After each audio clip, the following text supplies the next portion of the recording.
Job 12 through 14, Psalm 100, and Revelation 13. Chapter 12. Then Job answered and said, No doubt you are the people, and wisdom will die with you. But I have understanding as well as you. I am not inferior to you.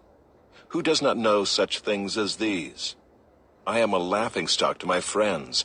I, who called to God, and he answered me, a just and blameless man, am a laughingstock. In the thought of one who is at ease there is contempt for misfortune. It is ready for those whose feet slip. The tents of robbers are at peace, and those who provoke God are secure, who bring their God in their hand.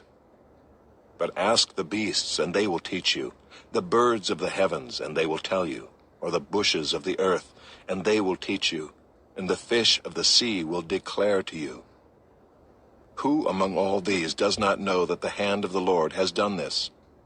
In his hand is the life of every living thing, and the breath of all mankind. Does not the ear test words as the palate tastes food? Wisdom is with the aged, and understanding in length of days. With God are wisdom and might. He has counsel and understanding. If he tears down, none can rebuild. If he shuts a man in, none can open. If he withholds the waters, they dry up. If he sends them out, they overwhelm the land. With him are strength and sound wisdom. The deceived and the deceiver are his. He leads counselors away stripped, and judges he makes fools. He looses the bonds of kings and binds a waistcloth on their hips. He leads priests away stripped and overthrows the mighty. He deprives of speech those who are trusted and takes away the discernment of the elders. He pours contempt on princes and loosens the belt of the strong. He uncovers the deeps out of darkness and brings deep darkness to light. He makes nations great and he destroys them. He enlarges nations and leads them away. He takes away understanding from the chiefs of the people of the earth and makes them wander in a trackless waste. They grope in the dark without light, and he makes them stagger like a drunken man. Chapter 13. Behold, my eye has seen all this. My ear has heard and understood it. What you know, I also know. I am not inferior to you.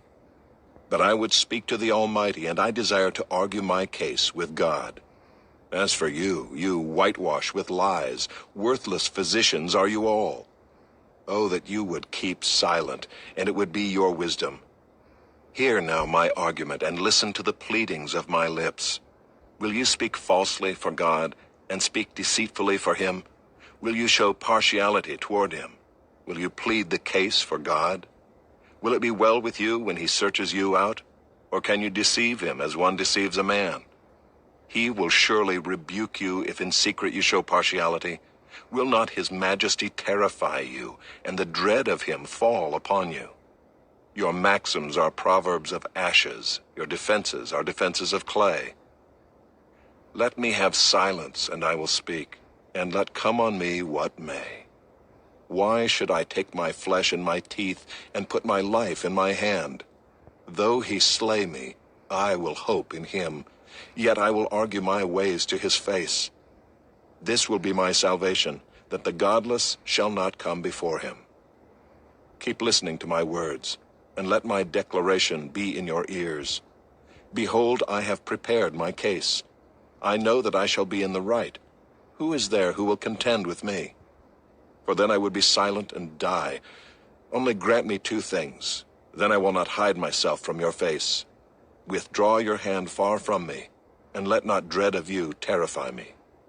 Then call, and I will answer, or let me speak, and you reply to me.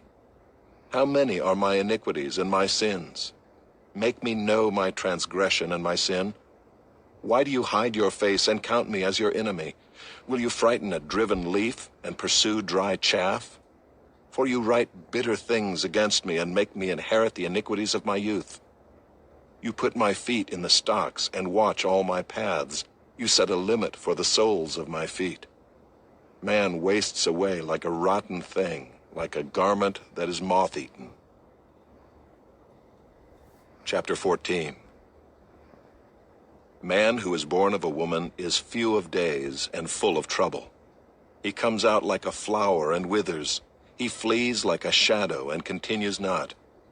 And do you open your eyes on such a one and bring me into judgment with you? Who can bring a clean thing out of an unclean? There is not one.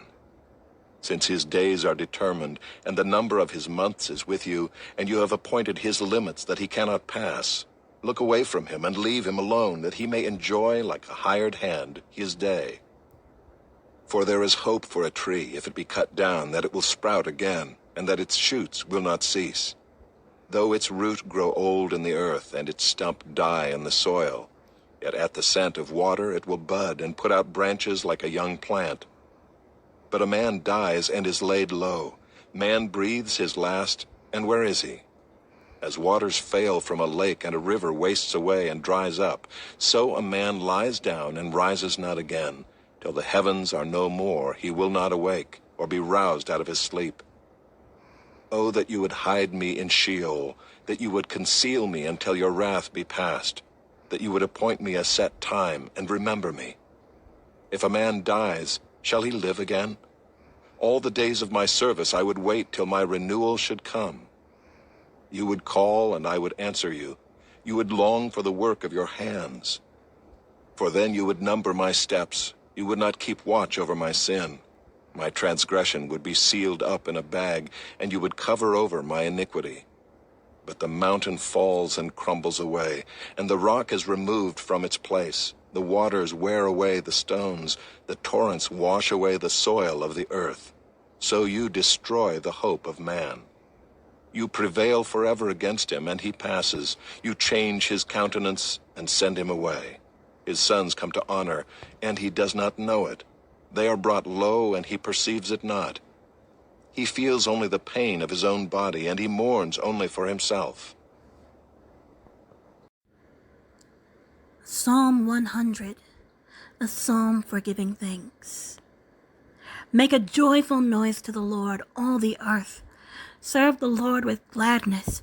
Come into his presence with singing. Know that the Lord, he is God. It is he who made us, and we are his. We are his people, and the sheep of his pasture. Enter his gates with thanksgiving, and his courts with praise. Give thanks to him. Bless his name. For the Lord is good.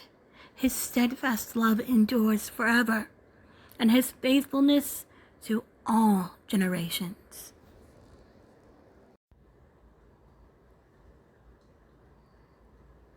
Chapter 13.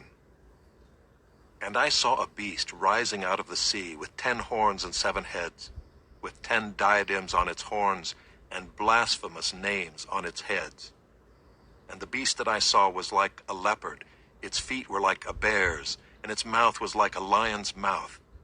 And to it the dragon gave his power and his throne and great authority.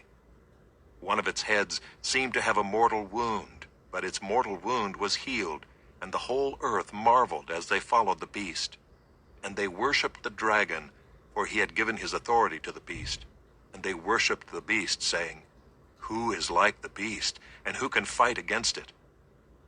And the beast was given a mouth uttering haughty and blasphemous words, and it was allowed to exercise authority for 42 months.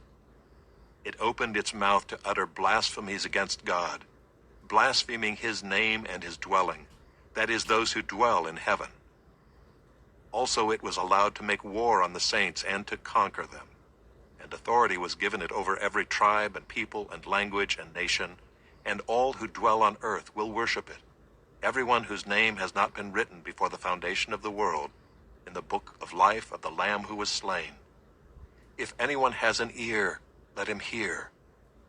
If anyone is to be taken captive, to captivity he goes. If anyone is to be slain with the sword must he be slain. Here is a call for the endurance and faith of the saints. Then I saw another beast rising out of the earth. It had 2 horns like a lamb, and it spoke like a dragon. It exercises all the authority of the first beast in its presence, and makes the earth and its inhabitants worship the first beast, whose mortal wound was healed. It performs great signs, even making fire come down from heaven to earth in front of people. And by the signs that it is allowed to work in the presence of the beast, it deceives those who dwell on earth, telling them to make an image for the beast that was wounded by the sword and yet lived. And it was allowed to give breath to the image of the beast, so that the image of the beast might even speak and might cause those who would not worship the image of the beast to be slain. Also it causes all, both small and great, both rich and poor, both free and slave, to be marked on the right hand or the forehead, so that no one can buy or sell unless he has the mark, that is, the name of the beast or the number of its name. This calls for wisdom. Let the one who has understanding calculate the number of the beast, for it is the number of a man, and his number is 666.